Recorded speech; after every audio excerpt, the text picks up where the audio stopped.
ମହାଭାରତ ଏକ ବୃହତ୍ ଏବଂ ପ୍ରସିଦ୍ଧ ପୁରାତନ ଭାରତୀୟ ଗ୍ରନ୍ଥ ଯାହା ମହର୍ଷି ବ୍ୟାସଦେବ ଦ୍ୱାରା ରଚିତ। ଏହା ଭାରତ ଓ ପାଣ୍ଡବଙ୍କ ମଧ୍ୟରେ ହୋଇଥିବା ଯୁଦ୍ଧକୁ କେନ୍ଦ୍ର କରି ରଚିତ। ଏହି ଗ୍ରନ୍ଥର ମଧ୍ୟରେ ଅନେକ ପ୍ରମୁଖ ଉପାଖ୍ୟାନ ଏବଂ ଶିକ୍ଷାପ୍ରଦ କଥା ରହିଛି। ମହାଭାରତର ଗୀତା ଅର୍ଥାତ୍ ଭାଗବତ ହେଉଛି ଏକ ମହାକାବ୍ୟର ଏକ ଅତ୍ୟନ୍ତ ମହତ୍ତ୍ୱପୂର୍ଣ୍ଣ ଅଂଶ। ଭାଗବତ ଅନୁସାରେ ଯୁଦ୍ଧ ଆରମ୍ଭ ହେବା ପୂର୍ବରୁ ଅର୍ଜୁନଙ୍କୁ ଦେଖି ବ୍ୟାକୁଳ ହୋଇଥିବାରେ ଶ୍ରୀକୃଷ୍ଣଙ୍କ ଦ୍ୱାରା ଦିଆଯାଇଥିବା ଜ୍ଞାନ ଓ ଉପଦେଶ ରହିଛି।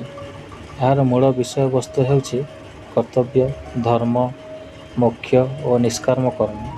ଏହି ଯୁଦ୍ଧରେ ଅନେକ ପରିବାରମାନଙ୍କ ସାମ୍ନାରେ ଥିବାରୁ ଯୁଦ୍ଧ କରିବାକୁ ଅନିଚ୍ଛୁକ ହୋଇଥିଲେ। ତାଙ୍କର ସନ୍ଦେହ ଓ ଭୟକୁ ଦୂର କରିବା ପାଇଁ ଶ୍ରୀକୃଷ୍ଣ